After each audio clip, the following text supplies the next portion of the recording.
We're live. What's up? Welcome, everybody. I'm Stuart Anderson. Hey, Greg's joining me. And we've got Steve and dignified guests joining us today, or this is the lots of dignified guests. Dignified guests. Lots of them.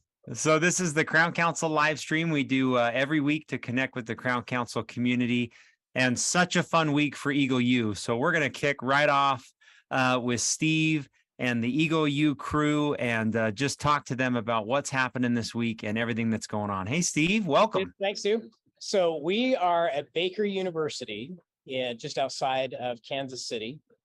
Baker is the oldest university in Kansas, actually older than the state of Kansas. And we're in day 4 of Eagle U. So we have high school and college students here from all over the country. And we just wrapped up our mentor workshop. So we had 65 different mentors from all different professions that came in. And the students got to interview them this morning and copy their genius. So it's been an amazing morning.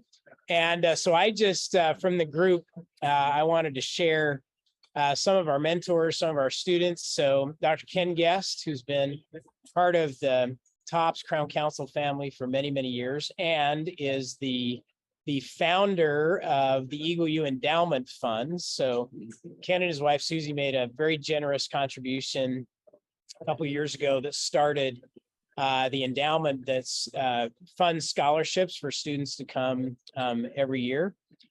So Ken comes back every year as a mentor and a big supporter. So loved having him.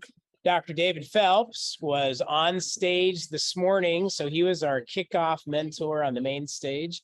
And everybody, of course, knows Dr. David Phelps, who is the founder of Freedom Founders, which is committed to helping dentists and other professionals become financially free. And so Dr. Phelps shared some of his genius this morning with the students so they could gain some of his knowledge early on.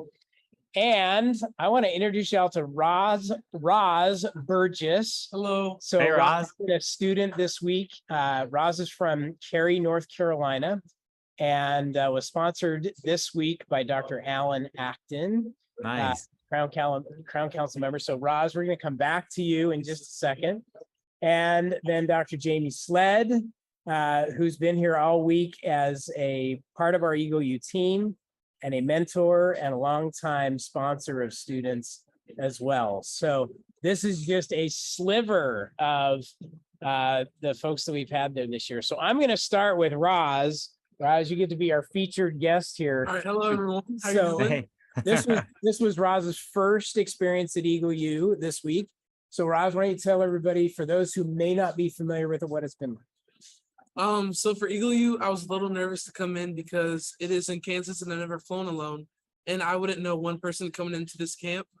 But today is my last full day and I'm very sad to leave, but also extremely excited to go home and to use the skills that I've learned throughout this camp and apply it to my life, because I've just been so eager and like on the edge of my seat this whole camp, every day learning something new and just great life lessons. And I just know this camp is an experience that not everyone gets to have. I'm just very thankful that I get to have this experience and be able to attend this camp, because it's something I'm extremely grateful for. And the stuff I'm learning every day is just amazing. And today, the mentor event, I seriously have never experienced something like that before. So just being able to meet everyone and see how successful people work their daily life and what they do and what works for them, I mean, is probably the most inspiring thing I've ever done. And I don't mean that lightly, because I get inspired very easily, but today was the most inspiring thing I think I've ever done. And so I'm just extremely thankful for Eagle U because of that.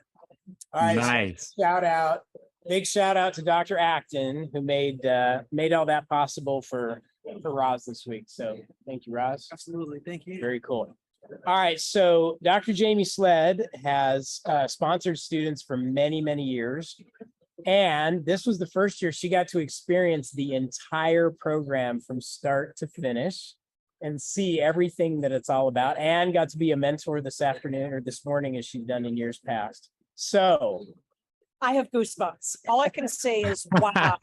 We hear about all of the wonderful things that are the knowledge that's provided for the young people that come, to actually see it being implemented and to watch these young people just blossom. is incredible. We've seen young people who come to us and ask questions, and then they'll share with you things they've learned through the different sessions. And you just see it's changing the focus of their lives. It's giving them skills, wisdom to move forward, to learn, to be better people. So glad to be here. Nice. Thanks Jamie. for letting me come. Loved having you. All right, so Dr. David Phelps, who is the financial genius. So David, David's been part of our faculty for third year now, and has also sponsored students to come through Eagle U. So maybe, David, could we persuade you to share maybe just a couple of pearls that you shared with the students this morning? Are you talking about my crystal ball on the economy? Yeah. That's I'm it. not going there. You're not going there. I'm not going there. We talked a lot about everybody, not everybody, but people really want tactics. Grab on something that I can grab and run with. And I try to take our campers to more conceptual. So they ask me, well, what would you do if you were going to start a business, or what business should I get into? And I try to take them up to a little higher level before we get into the tactical part. But as Jamie said, the questions are so good. Sitting with Roz at lunch, and he's bouncing up and down in the chair. He's so inspired. But I love the questions that we do get, and I find that it forces me, some of the great questions, the provocations, to go back in my own life and kind of rediscovering some of the things that moved me, that catalyzed me. And many times it was the people. It was the people. Now, I didn't have an opportunity to be part of Eagle U. I'm still trying to figure out how I can come back and be a camper. I think the gray hair is giving me away. So if I could change that, maybe I could. But the questions that come up force me to go back and say, what turned me in a certain direction in my life? And was everything that I had to go through in life that was a challenge or made it in adversity, was that necessarily a bad thing? And I tell the kids, as long as I'm still breathing here today, it wasn't a bad thing. I survived it and I learned great lessons, and being in a place today where we all get to contribute. Roz, you're going to go back and contribute, in ways that you don't even know yet, with your surroundings. But how we get to give back is so important. I know that's espoused here at Eagle U and throughout the Crown Council as one of the high marks. So I'm pleased and proud to be a part of this group. Well, thanks for having me again. Oh, thanks, David. I appreciate it. So I am chairman of the Ken Guest fan club. Most people know that. I'm a member. I'm a yeah. member. And Ken and I go back probably close to 30 years. And so Ken is part of the Gen 3 club. I've never framed it like this before, but we have several students here this year that are third generation. So where and Ken, of course, introduced us to his daughter and then son-in-law, who are Crown Council members. And then last year we had Gunnar that got to come through, some Ken's grandson, so third gen.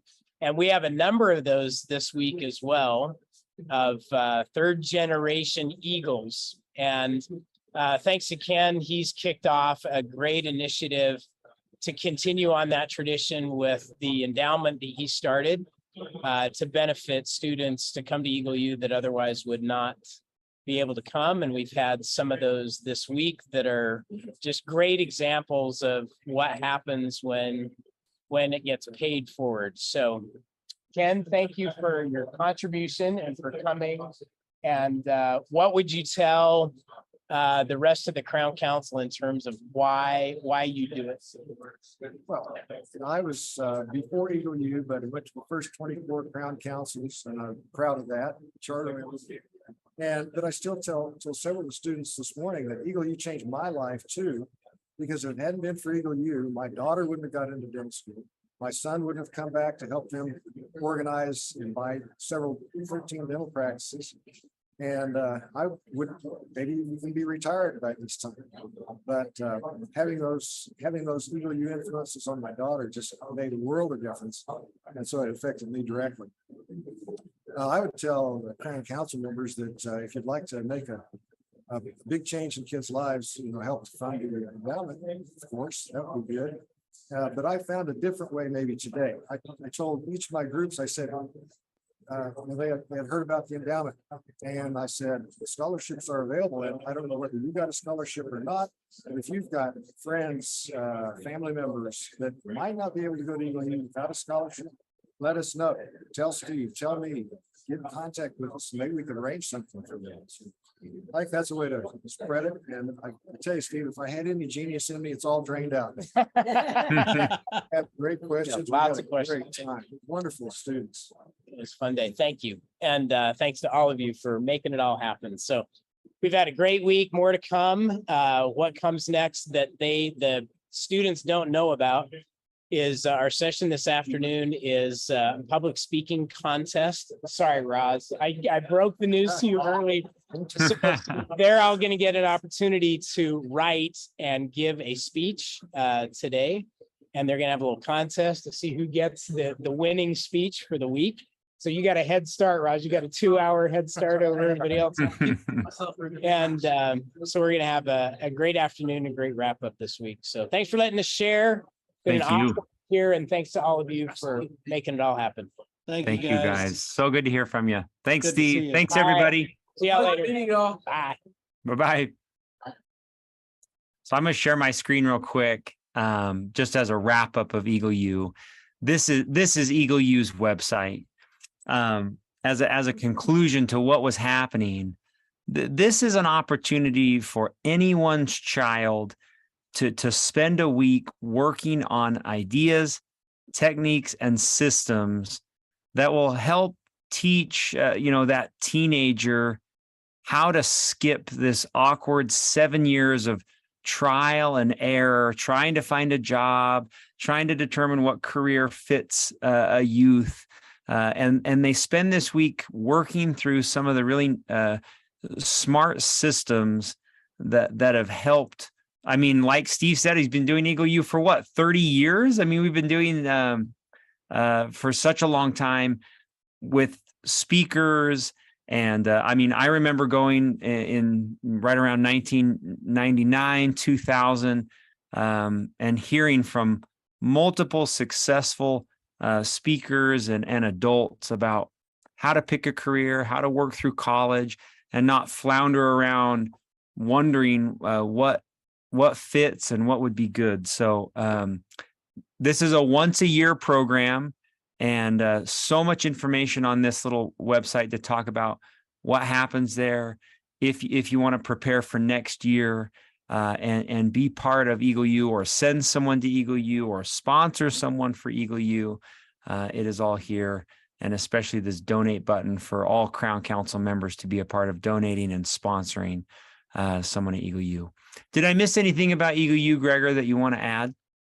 Well, the thing you kind of glossed over there was that you are an Eagle U graduate, and you now have a 15-year-old daughter who next year could be a pretty good candidate for Eagle U. Yeah, it's true. We will, like Ken Guest, be a third generation Eagle U family. And when they talk about ideas and techniques and systems, while they may change some because the world changes some over the years, those systems are proven systems. Yeah. And they have worked well for a long time. And I would say the other thing is, why did we create Eagle U?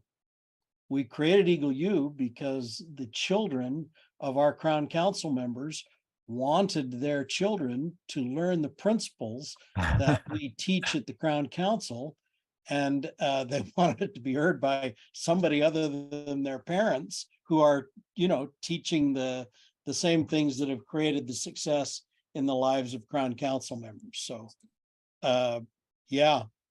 awesome. Very cool. Awesome week.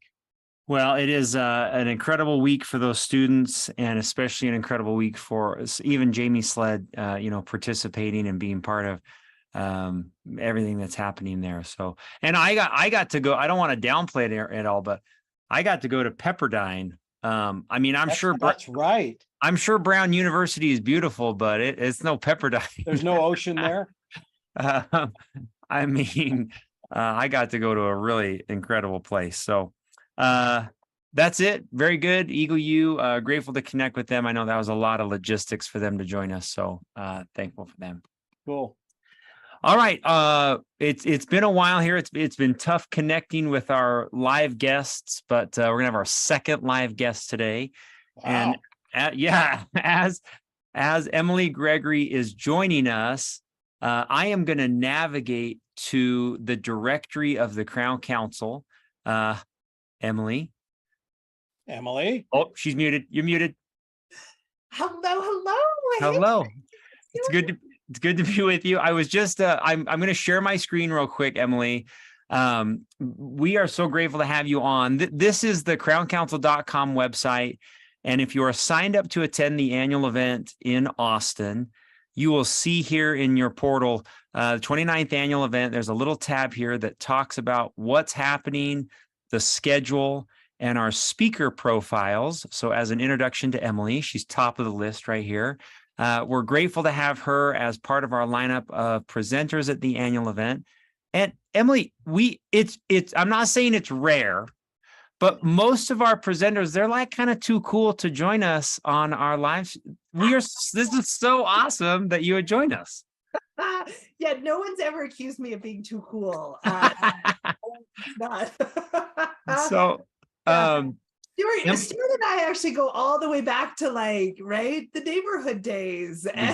We do. And Emily knows Rachel really well. So Rachel Blackwood here on our Crown Council team, who is the mastermind behind the annual event each year, is always out looking. And I mean, Gregor, how many speakers and presenters does Rachel comb through per year before we start landing on who's going to be on the stage? Oh, annually, no less than 100. I mean, it is it's turned out to be a quest. And it's not just the message, but a lot of people who have something to say, but it's something that we need today. I mean, we're trying to do something that is relevant and that is presented by somebody who can deliver the message in a way that is meaningful and will create meaningful change. I mean, we don't want them falling asleep while they're listening. No. And so Greg, we're excited, Emily. We are pumped. Don't fall asleep. I got it. So Emily is a co-author. I'm going to read the title of the book and you can figure out really quick why this is going to be important. So it's Crucial Conversations, Tools for Talking When Stakes Are High. And we are going to share, as a leader in a dental practice or a team member, all day long, these teams, Emily, are obviously having very crucial conversations about health and taking care of the people and not just the teeth in their practices. And the skills and systems that you are going to share, we are so grateful to have you on the stage. And just to give a little bit of a teaser here about what everyone will learn at the annual event. So thank you for being with it. Can you share a little bit about what that means? What is a crucial conversation? Yeah, it's a great place to start. And I think you're so right that people are going to know what that is. In fact, I bet if we ask the people listening right now, they could define it for themselves because we are having these all the time. We think about a crucial conversation as a very specific convergence of three elements. So first we talk about high stakes, right? It's got to matter. It's got to be important. And, I was thinking, Stuart, as you just said that, like the care and well-being of these patients that come into the practice is super important. But it's also, the time we spend at work and with our colleagues and our coworkers has a huge impact on us and our lives and what we take home with us and the kind of attitude we take home at the end of the day to our families. It matters. These things really matter. So the stakes are high. The second element, we have to have some sort of opposition, right? If we all agree, it's not going to be crucial, but it's where you and I see it differently, right? We think differently about what we should do for this patient or what is respectful behavior amongst colleagues, right? You think this is respectful. I think it's not. And we have that element of difference there or sort of opposition. And then the third element almost just inevitably comes, and it's strong emotions. We start to feel about this, right? So when something's important, and I think you don't see it the same way or care about it the same way as I do, inevitably I'm going to start to feel something about that. I might get defensive or angry or frustrated or just worried or concerned or anxious, right? Whatever that spectrum is, I start bringing those emotions in. And that's actually the cue I give to people to say, is it crucial or not? Like, how do you feel about it? And I can tell you about a ton of conversations I've had with my husband, and like he's always like, yeah, like whatever. And I'm like, don't you, right? I'm feeling so much about it. And for him, it's not, but it is for me. And so that's kind of the cue I always give to people. If your feelings are ratcheting up, if you're feeling intense about this, then that's a cue that this is really crucial for you. Yeah. And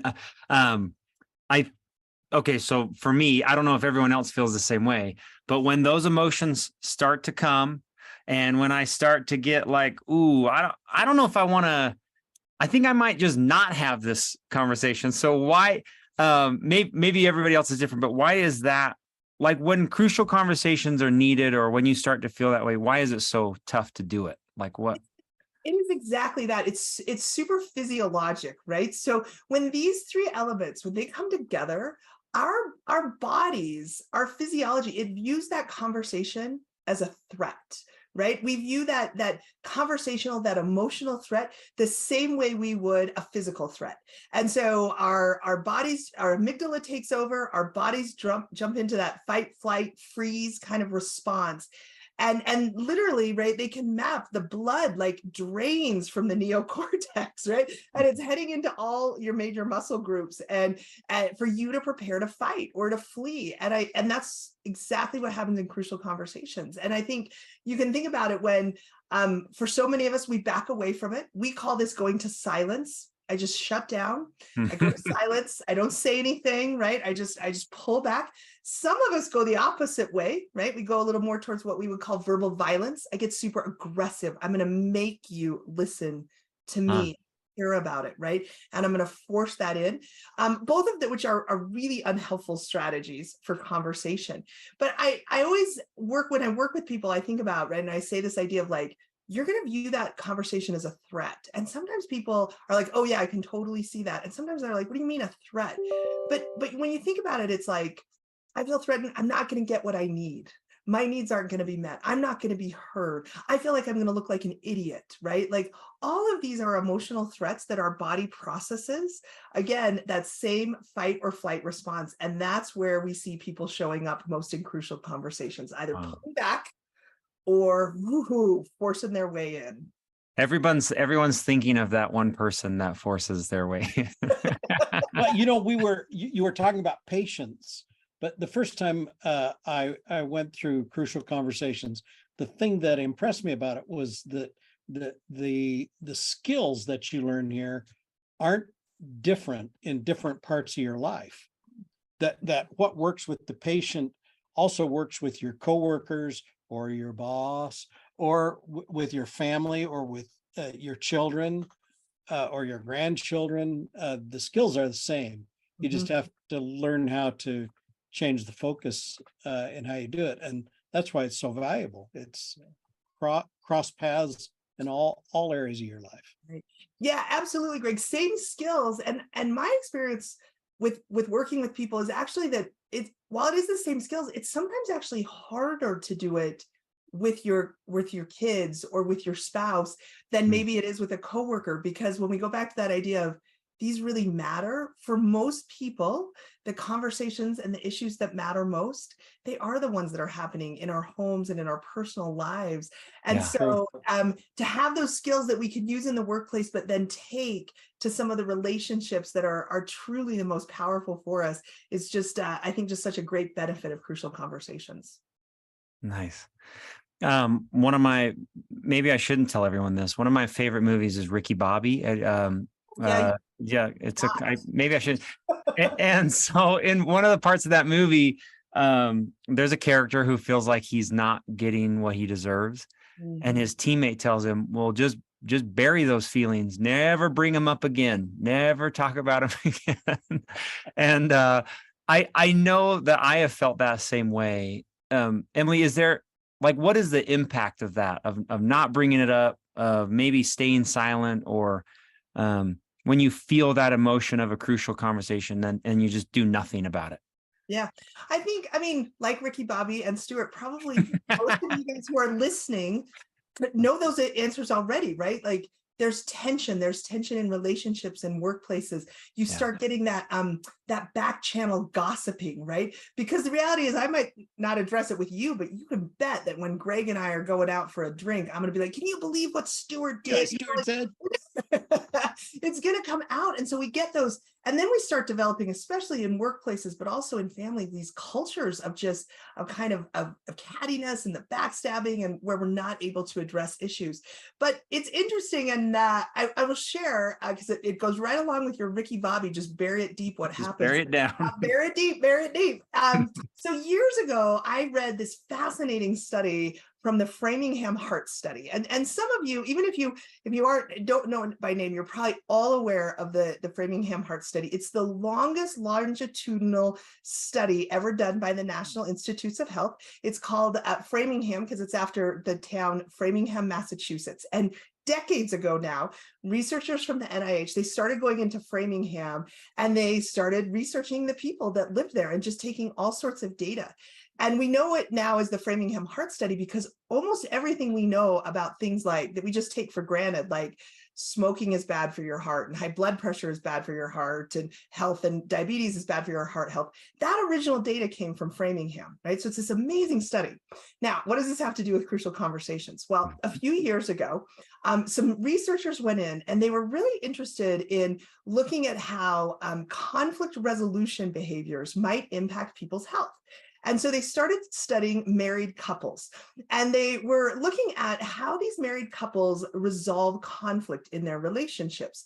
And one of the behaviors they identified was something they call self-silencing, right? It's bury it deep, Ricky Bobby, right? Yeah. It's when you're having that conversation with your spouse and it's not going very well, and you think, you know what?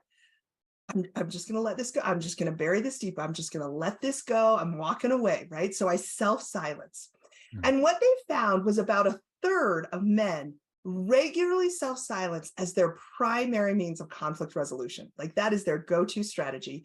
And for women, it was about a quarter of the women that did it. And what they were interested in was, what impact does this have on people? And so they looked at the men, and they looked at the third of men who regularly self-silence and the 2/3 that didn't. And when they controlled for all the other variables, things like, smoking and blood pressure and things like that, they found absolutely nothing whatsoever, like nothing. There was no impact on your health, which I remind my husband about all the time. They didn't die early or anything. You just go self-silence yourself, sweetheart. I'm done with it. So for the men, it wasn't. Now the women, so then they looked at the women, right? And they looked at the about 25% of women who regularly self-silence, again, as their primary means of conflict resolution. Like this is their go-to strategy. And they compared them to the women that didn't. And when they controlled for all the other variables, they found that those women who self-silence were 4 times as likely to have an adverse cardiac event or death in a 10-year period. Like it was shocking. It was shocking. And when they looked at this particular study didn't go into why that was happening, but they had some hypotheses, and they talked about how the experience of self-silencing is really stressful, right? You are burying it deep, but it's still there. And you release a lot of stress hormones into your bloodstream, which have a very deleterious effect on your heart. And so I always remind people, both the men but especially the women, like there is a consequence. I mean, literally death sometimes, to creating that stress of that self-silencing. So it's not just, hey, we're not having the relationships we want, which is huge. We're feeling disconnected from others. We're not getting the results we want, but we're also creating some real stress and some real strain in our own lives. Yikes. Only for women. Yeah. So Greg, I mean, you know what? I'm good. Yeah. Keep self-silencing. Perfect. That may be a conversation this evening at home. One thing that I find interesting, Emily, is that over the span of the pandemic, a lot of tools that people use for communication, especially in dental practices, have changed. So the way we talk and the conversations that we have, over the last 20 years since you've been working with Crucial Conversations, what things have you seen that have changed specifically, maybe that pandemic conversation, those crucial conversations? Yeah, it's a great question. So as you said, I've been doing this for about 20 years. And what hasn't changed are human beings. Like, we're still people, and like our basic biology and our evolution, like our neurophysiology hasn't changed. We still have Over the that, last 20 that fight or years, flight response. We still jump to negative conclusions. We still have a strong need to feel psychologically safe. Like, those core things haven't changed.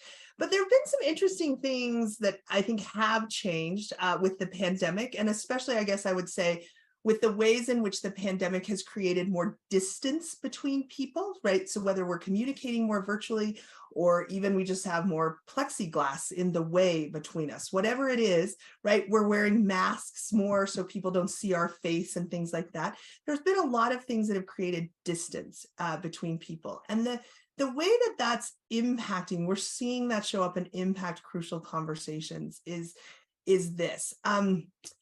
One of my favorite authors is a guy named David Baum, and he wrote a book called On Dialogue. And in it, he says, in the absence of information, people will make it up, usually in the worst possible way. Absence of information, people will make it up, usually in the worst possible way. Now, let's think about that in the context of a conversation, right? So I'm having a conversation with you, Stuart, right? Maybe we're texting, right? Because it's just too much. And there's a lot of information that's missing in that text conversation. I don't get to see you. I don't get to hear you. I don't know what's behind what you're saying. It's probably pretty abrupt because, you know, we're on, at least if it's me, it's way more abrupt because I'm of a generation that didn't grow up texting, right? Fat thumbs. But right, like, it's just, there's so much missing there. So we have these interactions in which we're missing a lot of information that we used to have. And again, it's down to the level of tone and body language and facial expression. And because we're missing that, we're starting to fill in those gaps, and we assume the worst, right? People always assume the worst. And again, I think of it as in very sort of like evolutionary terms, right? You think like early man, right? Looking at the savannah, and you see something out there and you don't know what it is. You are more likely to survive if you assume it's a threat, right? We are hardwired to detect and then defend ourselves against threats. So when we miss that information, we think of it as a threat and we defend against it. And that seems really extreme, but it's so subtle sometimes. I was talking to some of my older children who were in high school and college, and some of you maybe either were yourself or had children through the pandemic that were going to that. And they talked about the difference of walking into a classroom and seeing everyone masked, and how when they used to walk into a classroom, they would sit down and, like, you know, you kind of make eye contact and someone sort of smiles and you like say hi. And now they're walking into classrooms. They were walking into classrooms where everyone's masked and you didn't know if you could talk, like, and so no one talked. And one of my daughters talked about how that still happened. Like, she's like, yeah, people go in and sit down and they don't really talk to each other. Yeah. And because of that, we just seen a lot of change because of that distance. The other thing, in addition to the pandemic, that and I'm always really, look, I want to tread carefully here because talk about something that can bring out strong emotions. One of the things that's really changed in the last, I would say, 15 to 20 years is how technology and particularly social media have impacted us. We as human beings, for the first time, I think in human history, because of technology, we have more choices about what to listen to and what not to listen to, what to hear and what not to hear. And we find ourselves in these echo chambers where we self-sort or self-segregate with people that are like-minded. And how that affects us is this. Let's go back to that idea of crucial conversations. It's about navigating differences. It's about you think one thing and I think something else, and we got to navigate that. But what's happened because of technology, because of social mobility, because of social media, all of that, people are losing that skill set. I actually don't have to navigate it anymore. I can just unfriend you and I don't have to listen to you. I'm not saying I would, Stuart. Locked. Right? It's true, though. It's true. Yeah, we just disconnect. And so consequently, our data stream is just people that agree with us. And we choose very naturally, like, of course, it's just easier to be with people that agree with us all the time, right? But we choose to sort ourselves into groups of like-minded people. And therefore, we're losing the skills to navigate differences with people who who aren't like-minded, who see something different. And that's where I've just seen more and more that impact of technology, and that and now it almost feels like people they put a value judgment around it, right? Like I don't have to navigate, I don't have to deal with you because I don't agree with you and you're wrong and you're bad, right? And we're losing that ability to say, how can I see something from a different person's point of view? Yeah. I So love that's that. where you think maybe some of the civility has gone out of our Mm. our communication, is that Mhm. most of our time we're talking to people that think like we do, and so when someone pops up that doesn't, there's more conflict.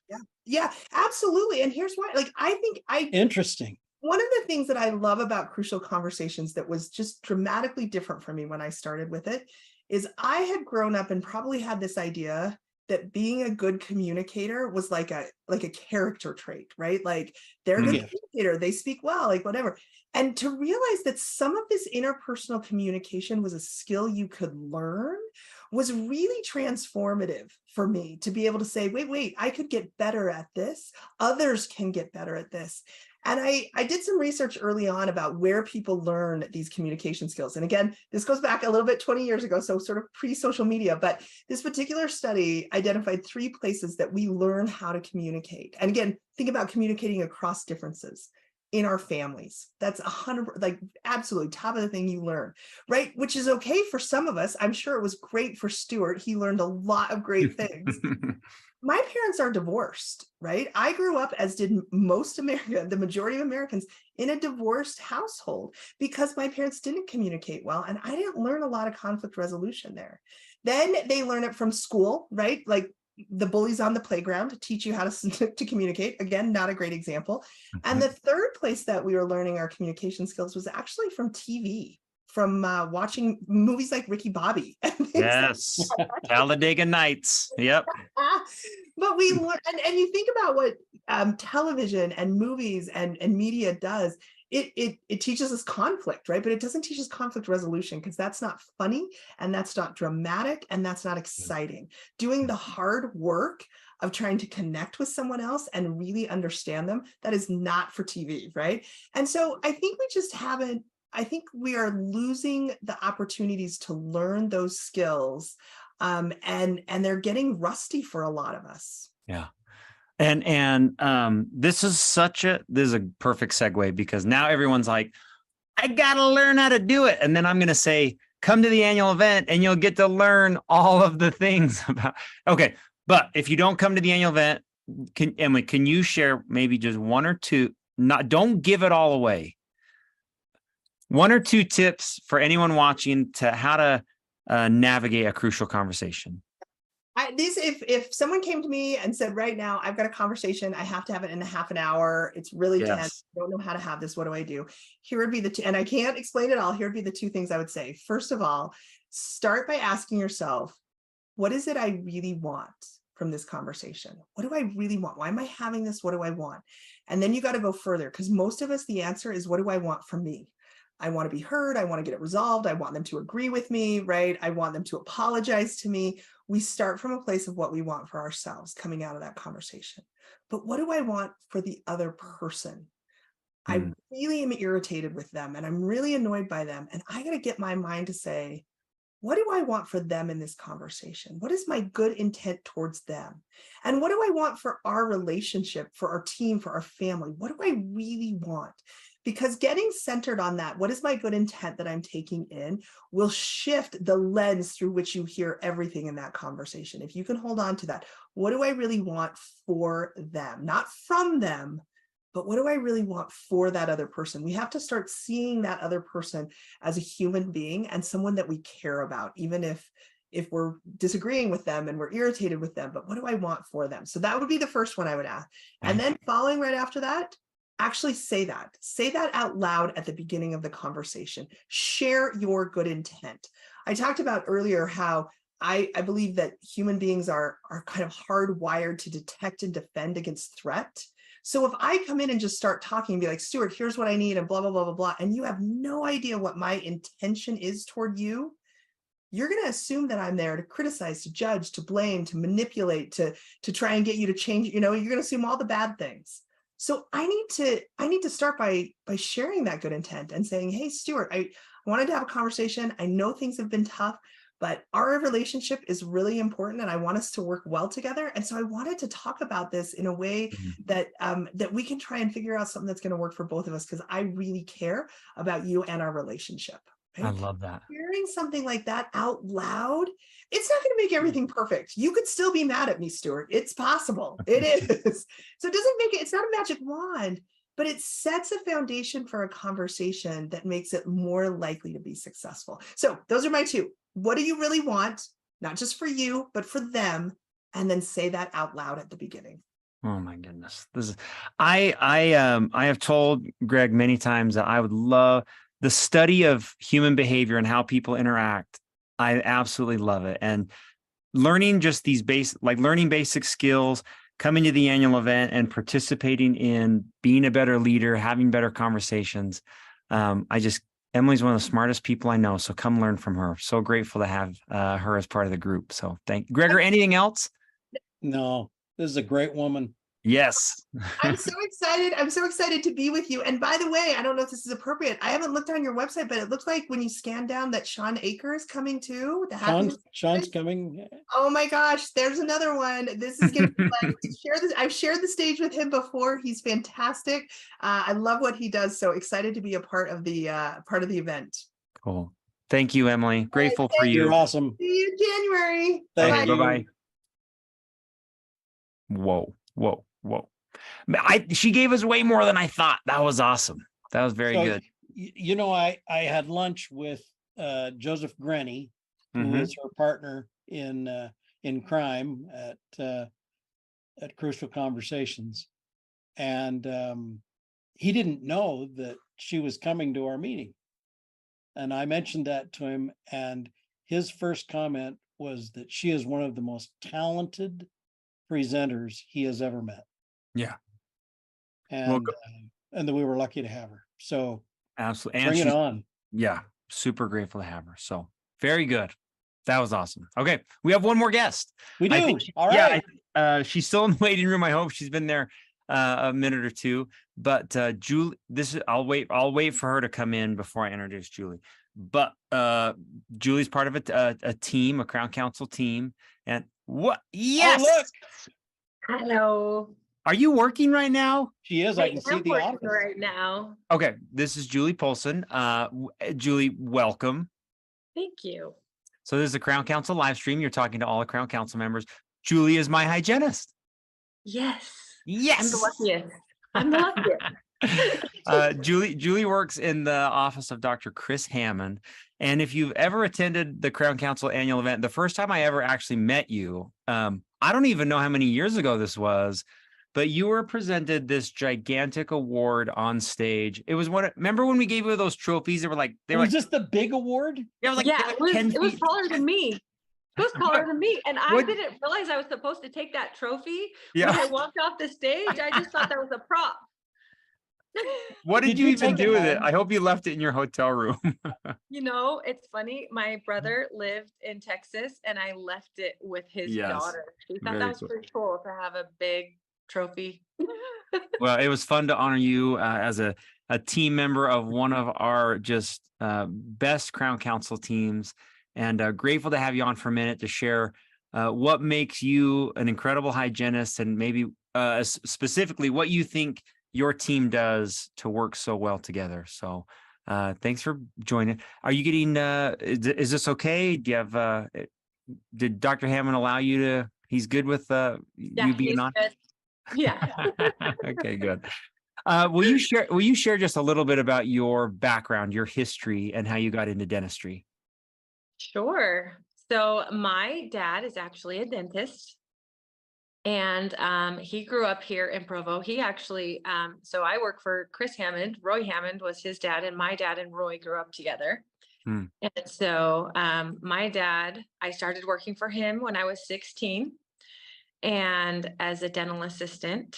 And I always knew I wanted to go into the dental field. So I was excited to go to dental hygiene school. And during college, I actually worked for an orthodontist in Alaska. And I've pretty much only worked in the dental field. I think one summer I told my dad I need to try something that's not dentistry, but I quickly went right back to it. So I've been a dental hygienist now for 19 years and I still love it. Nice. Well, what do you think drew you to it? Why do you still love it?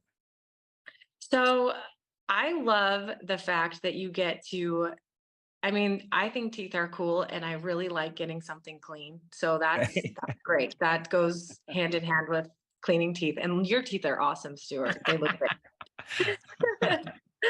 But I think I love the people that I get to meet and that I get to talk to that I typically would never get the opportunity to talk to so many different people that do so many different things. And it's been really, really fun to get to have these relationships and these opportunities to meet just a whole bunch of different people. I love And that. a new one every hour. Yes, and a new one every hour. Maybe talk a little bit about your practice where you work. I'm sure you've associated over your years with a lot of different dental teams and a lot of different team members. What do you see in your practice that makes it different? Why is it the way it is? You know, I love working here. I think it's the way it is. It's the culture. It's the people. It's the way the systems have been set up. The systems are essentially the backbone of any office, but it's the people that run the systems, and it's the people that we come together as a team at the beginning of the day. Everybody helps everybody at the end of the day. Like, people don't just come and go like, hey, I'm done, see you later. Everything is team. And that was the first time that I had ever really experienced that everybody comes together as a team and leaves together as a team. Nobody's competing for anything. We really are on the same team. And I love that about this office. Nice. Well, is there anything specifically that you do that trains that gets everybody on that same page? Ah, man. I don't even know where to Besides going axe throwing and ropes courses. Tell us a little bit about your training schedule. I think people would be interested to know what the training schedule is like, or the team meetings are like in your office. How often you do them? Okay, so we meet together during the summer, not as often as we do during the cooler months. Like summer, people take more vacations and stuff, but we meet together about twice a month and we'll have a team day. We'll go over business things, things that we need to work on in the office, but we always do something fun, something team building to bring us together. And that's really fun.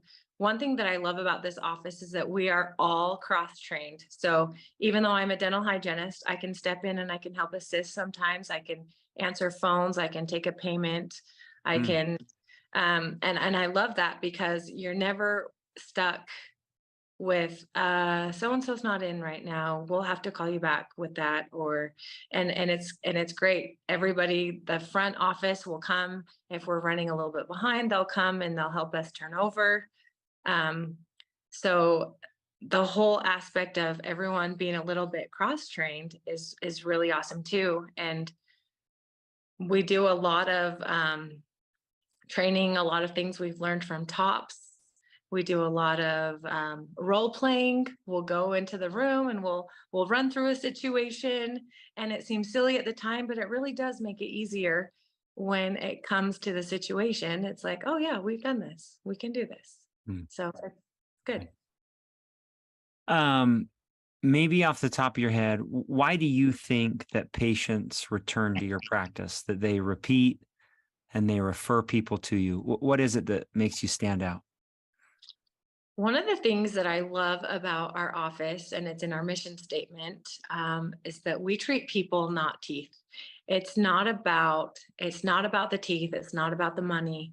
It's about what the patient needs and about what the patient doesn't even necessarily know that they are looking for. A lot of times patients just call in, they don't know what to say. They just want a cleaning, but we can have them fill out the paperwork and it's set up to help us be able to ask them a bunch of questions and ask them questions to get to know them. And I think oftentimes we get told, oh, well, I was just told this in this office. They didn't really listen to this. They didn't really ask me this. And I think that when we spend time, a little extra time with them on their initial appointment, and just make sure that we're answering any questions that they have, and we try to form a relationship. And then the next time when they come, we remember, we take notes about what we talked about, and we'll ask about what we talked about last time. And they like to be remembered. They like that you know them and that you're interested in what they're interested in. Very cool. Any follow-up question there, Gregor? No, I love this office. You know, one of the things I have noticed about your office is the longevity of the people who work there is really incredible. And it's a credit to the culture that comes from the practice, that people don't leave and go to another dental practice to work. They may leave out of state, they may leave for life reasons, but nobody leaves because they think there's a better deal. Yeah, it's true. We love, it's funny, when I was looking for a job, before I came here, I remember talking to my dad and telling him that I needed a job. He said, no, you need a good job, and you will never be satisfied working for someone who doesn't do their best for their patients, but also for their team. And Those are the same. That's yeah. the same thing.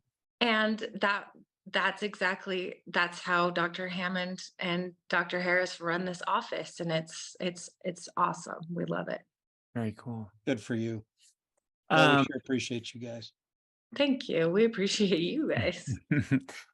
Julie, as we wrap up, let's pretend you had a platform to talk to Julie from 20 years ago, and you got to tell yourself some advice or share a thing that you know now that you wish you would have known when you first began. Is there anything that you would share or advice you'd give?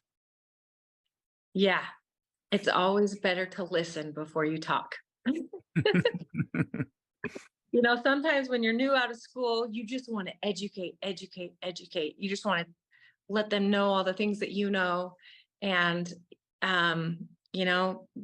they just get that glazed look in their eye, and that's not going to win people over. And that's not the way to, but when you discover things together, like when someone has gum infection, you can ask them questions, and you can ask them, have you ever noticed this? Or have you ever noticed this bleeding? Or have you ever seen this? And just talking through it, discovering things together. Some people might say no, some people might say yes, but the reality is that you just have to love them and let them choose. And occasionally people do have to leave for financial reasons or whatever. And they come back often. We always tell them, we understand, you are always welcome back. And just take things as they are. It's not, I used to take things more personal if a patient would leave or not, and you just have to love them where they're at, and it's okay. Some people are going to prefer somebody else maybe over you, or and that's okay too. And you just do the best that you can and connect the best that you know how, and typically you end up with a lot of friends, and it's pretty awesome. Awesome. Before you go, I get to brag about you for like half a second, and maybe you're going to be embarrassed. Are you ready? Oh, here's Julie's Strava page. Oh, shoot. So on June 3rd, she completed this half marathon in Maui. Look at this. Look how cool you are. That was really fun. That's my So oldest fun. daughter. That is. Where? This? That's my daughter. Yeah. She ran it with us. Who I love watching other people's Strava activities, but Holy Hills, that's no joke. Look at this profile. I've ridden my bike on these hills. That's no joke. When I was riding them a couple weeks ago, I was saying to myself, Julie ran these. That is good job. Thank Brutal. you. It's funny. I thought when we signed up for that race, I thought, it's on an island. It's going to be on the coast. It won't be too bad. Yeah, you It was were pretty wrong. silly. Whoops. You were wrong. Very cool. Hey, well, on September 12th, I'll see you 3 p.m. Okay, I will see you then. Thanks, I'll- Stuart. Thank you, Julie. Grateful for Thank you, you. Julie. Thanks, guys. Have a good one. Hey, bye-bye. Bye. Oh man, she's awesome. What a team. Yep, they are. Just the best. None better. Okay, did I miss anything? Is there anything we need to wrap up with Smiles for Life? I know we didn't do much housekeeping there at the beginning, but anything? No, we've still got a few weeks to wrap up receiving contributions before the 1st of August. They're still rolling in every day, and want to get them all in by the 1st of August, and we should have charity checks out first week of September. So great Smiles for Life year, and I reiterate to any who may be tired of me beating the drum, but we owe a great debt to Ultradent, and I hope that if you have an opportunity to talk to their people or have them in your practice and thank them for what they've done, that we take the opportunity to do that. Great. Thank you. All right. Thanks everybody for joining us. Next week, if you're still watching, we are going to have an incredible opportunity to learn from one of the premier hiring and firing specialists in the dental industry. This is going to be a full hour webinar with someone who is going to diagnose and work where are all of the good employees and why can't you find them? So we are going to do kind of tips, tricks, and secrets for finding and hiring those that you need on your team. So we're going to do a full hour. Steve will be with us, and it'll be a live webinar. So Excellent. July 20th. Thanks, everybody. We'll see you Thanks, next. Stu. Okay, thanks.